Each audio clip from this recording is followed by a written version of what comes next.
ये आम सान पकड़ा पाउडर आलू कलरा चिप्स छाणवा अदा लहसुन पेस्ट टी पकावा और टी नून टी पका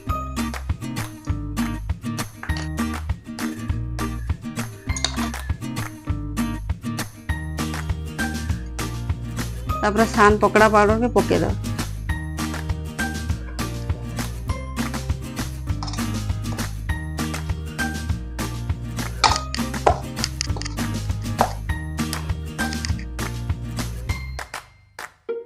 अल्प टी पानी पकई गुलेबा